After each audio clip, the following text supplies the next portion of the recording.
အားလုံးပဲမင်္ဂလာပါထီရန်ထဲတော့ကနေပြန်လေးကြိုဆိုလိုက်ပါတယ်ကဲကိုကတော့ထေယောကလေးဖတ်ပေးမှာဖြစ်တဲ့အတွက်ကြောင့်မလို့ဘလို့ energy လေးတွေထွက်လာမလဲပေါ့နော်ခေါင်းစဉ်တော့မရှိဘူးပေါ့နော်ထွက်လာတဲ့ energy ကိုရရတဲ့အာယုံပေါ်မှာပေါ့နော်တွေ့တဲ့လောက်မြင်တဲ့လောက်ကိုဖတ်ပေးမှာဖြစ်ပါတယ်အဲ့တော့အလောက်ကိုင်းနေစင်ပြေကြလားစီးပွားရေးတွေကအဆင်ပြေကြရလားပေါ့နော်ကျွန်တော်စီးပွားရေးတွေကအဆင်ပြေကြရလားအလောက်ကန်တွေကအဆင်ပြေကြရလားကျန်းကျန်းမာမာကရှိကြရလားပေါ့နော်ပြီးတော့ဘယ်မျိုးကနေကြည့်နေတာလဲပေါ့နော်ဘယ်တိုင်းကနေကြည့်နေတာလဲနိုင်ငံခြားရောက်နေတာလားပြည်ပကနေပဲကြည့်နေတာလားပြည်တွင်းကနေပဲကြည့်နေတာလားဆိုတော့လေပေါ့နော်မိတ်ဆက်ပေးကြပါဦးမနေ့ကတော့ဗီဒီယိုတစ်ပေါက်မှမဖန်သေးနိုင်ဖြစ်ဘူးပေါ့နော်အခုလေးကအားတဲ့အချိန်လေးကိုမနေပြေးတက်လာပြေးတက်ပြီးတော့လာဖတ်ပေးတာပေါ့နော်ထေယောဖတ်ပေးထေယောဟိုး channel ပေါ့နော်ကျွန်တော်မြန်မာလိုဆိုတော့တားရောပေါ့နော်ဒါတော်တော်များများကတားရောလို့ပဲကျွန်တော်တို့ခိုးနေကြတယ်နော်ကျွန်တော်ကတော့ထေယောလို့ပဲခိုးတယ်ကျွန်တော်တင်ထားတဲ့ဆရာဆရာမတွေကဒီထေယောလို့ပဲတင်ပေးထားတယ်ပေါ့နော်အဲ့တော့ထေယောမေး channel personal ပေါ့နော်မိမှာအလောက်ကိုင်းနေပဲဖြစ်ဖြစ်ကျမ်းမာရေးကိစ္စနဲ့ပဲဖြစ်ဖြစ်လူမှုရေးနဲ့ပဲဖြစ်ဖြစ်စီးပွားရေးနဲ့ပဲဖြစ်ဖြစ်ပညာရေးနဲ့ပဲဖြစ်ဖြစ်ထေယောမေး channel ဆိုရင်ညာပူဇော်စေတနာခြင်းနဲ့ကျွန်တော်ထေယောကလေးတွေဖတ်ပေးနေပါတယ်ပြီးတော့မိတ်ဆွေတို့ကင်နေတဲ့ဖုန်းနံပါတ်ပေါ့နော်မိမိကင်နေတဲ့ဖုန်းနံပါတ်ကောင်းမကောင်းဒါလေးကကြောင်ခုတ်ထားလို့နော်မိမိကင်နေတဲ့ဖုန်းနံပါတ်ကောင်းမကောင်းစစ်ချင်နေဆိုရင်လေလာစစ်လို့ရပါတယ်နော်လာစစ်လို့ရပါတယ်ဖုန်းကလိုချင်နေဆိုရင်လေမှားလို့ရပါတယ်အိုလာတင်လို့ရတယ်ပေါ့နော်တိတိကျကျမိမိနဲ့ကိန်းညီမဲ့မိမိလုပ်ငန်းနဲ့ကိန်းညီမဲ့ဖုန်းကကိုတိတိကျကျရေးပြီးတော့ဝေပေးမှဖြစ်တဲ့အတွက်ကြောင့်ဖုန်းကတည်းလိုချင်နေဆိုရင်လေလာပြီးတော့အိုလာတင်လို့ရတယ်လာစစ်လို့လေးရတယ်ထေရလေးစစ်လို့ရတယ်ကန်ဆာတွေလေးစစ်လို့ရတယ်ပေါ့နော်โอเคအဲ့ဆိုရင်ကဲအများကြီးတော့မှွေလိုက်ပြီအများကြီးမှွေလိုက်ပြီဆိုတော့ဘလို့ energy တွေရောက်လာမလဲကဲ okay ကဲအားလုံးတတိယရတယ်နော်ကဲဒီအမှုရပြရအောင်အားလုံးတတိယပါတယ်အားလုံးတတိယပါတယ်အဲ့တော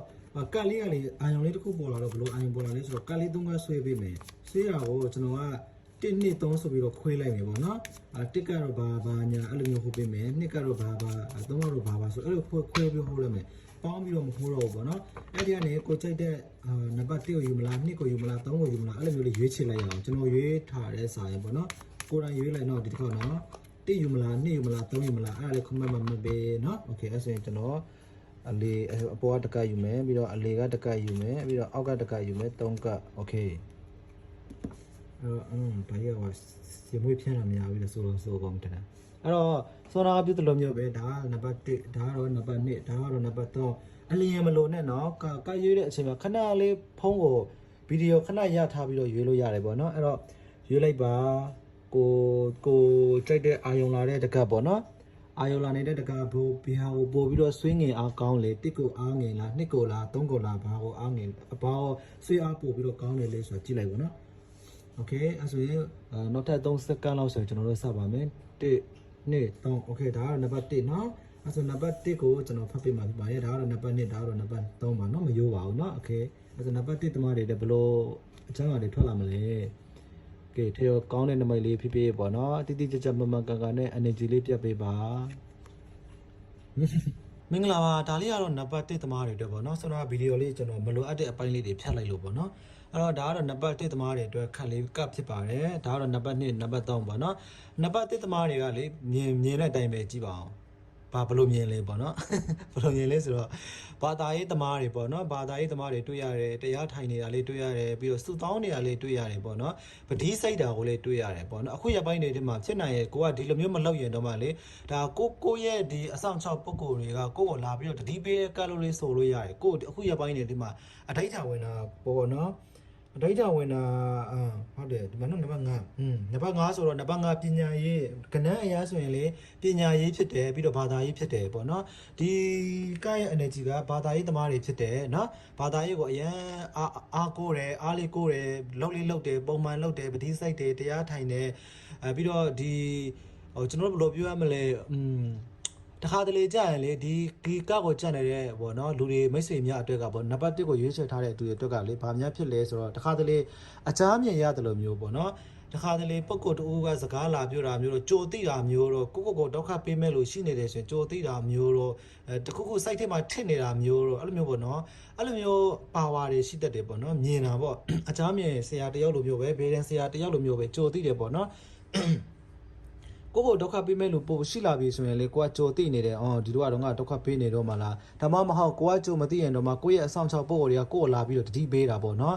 ်နမိတ်လာပြတာပေါ့နော်တခုခုနမိတ်လာပြတာခရီးထွက်တော့မယ်ဆိုရင်လမ်းကြောင်းမှာခရီးသွားဖို့တဲ့အန်ဒီကြုံနေတယ်ဆိုရင်အဲ့လိုမျိုးကိုသွားမဲ့ကားကတခုခုမထွက်ခင်လေးတွေကပေါ့နော် accident တခုခုဖြစ်တာမျိုးတော့ကားဆက်နှိုးလို့မရတာမျိုးတော့အိမ်မှာတခုခုဖြစ်တာမျိုးတော့နမိတ်ကအရန်ကြည့်ရတယ်ကျွန်တော်တို့ပေါ့နော်နမိတ်တွေကြည့်ရမယ်အဲ့ဒါလေးတွေမြင်ရတယ်ပေါ့နော်ဘာသာရေးအရန်ကိုင်းဆိုင်တဲ့တွေဖြစ်တဲ့ဗုဒ္ဓဘာသာပဲဖြစ်ဖြစ်ခရစ်ယာန်ဘာသာပဲဖြစ်ဖြစ်ဟိန္ဒူဘာသာပဲဖြစ်ဖြစ်ကိုနဲ့သက်ဆိုင်တဲ့ဘာသာပေါ့နော်ပြီးတော့အရန်ဆူတောင်းတာလေးတွေ့ရတယ်ပေါ့နော်ဆူတောင်းတာတွေ့ရတယ်ပြောချင်တဲ့အကြံဉာဏ်လေးပေးချင်တာကတော့ပေါ့နော်အတိုက်ခံလေးတစ်ခုဝင်ပါအတိုက်ဒီအခုရပိုင်းမှာအတိုက်ခံဝင်မယ်ဆိုရင်မြင်ဆန်ဆန်နဲ့အတိုက်ခံအောင်လာပါလိမ့်မယ်အဲ့ဒါလေးတွေတွေ့ရတယ်ပေါ့နော်အတိုက်ခံတစ်ခုပတိစိတ်တာပေါ့နော်ဂုံတော်ကိုပါကိုပဲပတိစိတ်တာဖြစ်ဖြစ်အရဟံပတိစိုက်တာပဲဖြစ်ဖြစ်ကိုလုံးပတိစိုက်တာပဲဖြစ်ဖြစ်ကိုစိုက်နေတဲ့ပတိတစ်ခုကိုနည်းနည်းလေးအားစိုက်ပြီးတော့ပေါ်ပြီးတော့အရင်တော့ကိုပါစိတ်တယ်ဆိုရင်28ပါစိတ်တာမျိုးတော့ပေါ့နော်နှစ်ဆသွားပြီးတော့အထိတ်တံဝင်လိုက်မယ်ဆိုရင်တဲ့ဆူတောင်းပြစ်မယ်ပို့ပြီးတော့လေအောင်မြင်မယ်ဆိုတဲ့နမိတ်လေးဖြစ်ပါတယ်เนาะဒါကတော့ဒီနံပါတ်1သမားတွေအတွက်ဖြစ်ပါတယ်ဘာသာရေးလုပ်ဖို့အတွက်ဒါမှမဟုတ်လက်ရှိမှာကိုကဘာသာရေးအရန်အားနေနေတာပေါ့နော်ဘာသာရေးလောက်တာအရန်အားနေနေတဲ့အတွက်ကြောင့်မလို့ဘာသာရေးလောက်ဖို့အရန်မေ့နေတာအလုံးများပြီးမေ့နေတာပဲဖြစ်ဖြစ်စိတ်ပင်ပန်းလို့မေ့နေတာပဲဖြစ်ဖြစ်မလောက်ရှင်ကြောင့်မလောက်တာပဲဖြစ်ဖြစ်အဲ့လိုတွေကြောင့်မလို့ကိုရဲ့အဆောင်ချောက်ပုဂ္ဂိုလ်ကကိုဘာသာရေးလောက်ဖို့အတွက်ကိုတတိလာပေးတဲ့ energy မျိုးလေးပြောလို့ရတယ်ပေါ့နော်โอเคဒါကတော့နံပါတ်1ဒါကတော့နံပါတ်2ပါ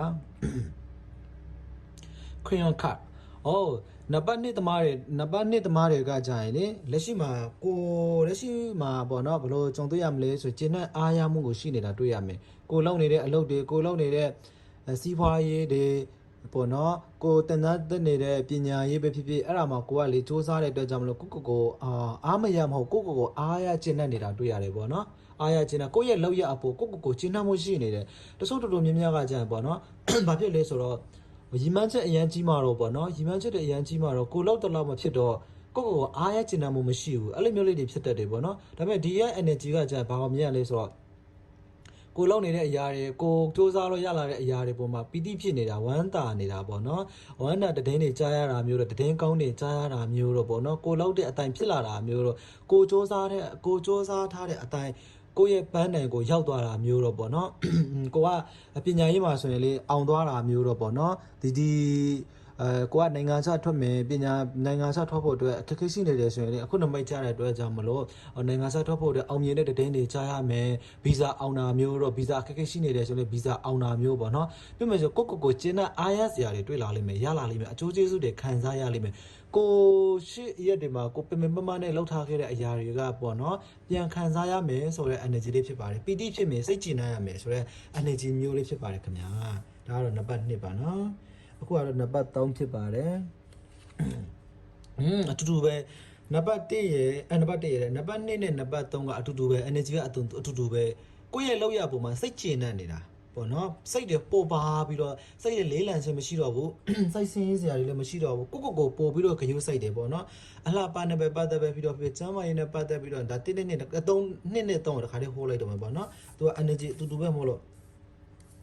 ဘယ်လိုလဲဆိုတော့ကိုရဲ့လောက်ရအပေါ်မှာအရန်အားရကျင်းနေတာကျမ်းမာရေးနဲ့လည်းအားရကျင်းတဲ့ပညာရေးမှာဆိုရင်လည်းကိုလိုချင်တဲ့အမှဂုံထုတခါဂုံထုရသွားတာမျိုးတော့ပေါ့နော်ចောင်းသားတွေဆိုရင်လည်းဂုံထုရသွားတာမျိုးတော့ကိုကအမှကို80လောက်မှ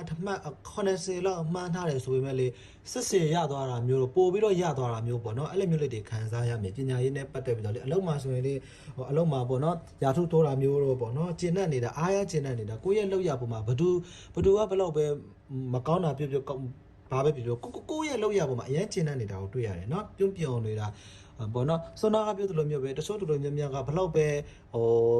ဲလောက်ကိုပုံမှာအပြစ်တင်တာတွေများနေတတ်တယ်ပေါ့နော်အဲ့လိုမျိုးမဟုတ်ဘူးအခုကကျရင် ကိုယ့်ရဲ့လောက်ရပုံမှာအရန်ကျင်တဲ့နေတာကိုတွေ့ရတယ်ပီတိဖြစ်နေတယ်ကိုစူးစမ်းခဲ့တဲ့အရာတွေတစ်ခုပြီးတစ်ခုအကျိုးကျေးဇူးတွေခံစားနေရတယ်ပေါ့နော်အကျိုးကျေးဇူးတွေခံစားနေရတယ်ကိုရှိရဲ့ဒီမှာအလုပ်စူးစမ်းခဲ့တဲ့အရာတွေပင်ပန်းခဲ့တဲ့အရာတွေအခုအချိန်မှာတက်တောင့်တက်တာနဲ့ပေါ့နော်အဲ့အစူးစမ်းခဲ့တဲ့အရာတွေအကောင့်တွေပေါ်လာပြီပေါ့နော်အောင်မြင်မှုတွေရလာတော့မယ်ဆိုတဲ့ထေယောကလေးတွေဖြစ်တယ်အဲ့တော့ဒီ၃ကကိုပေါင်းပြီးတော့ဟောရမယ်ဆိုရင်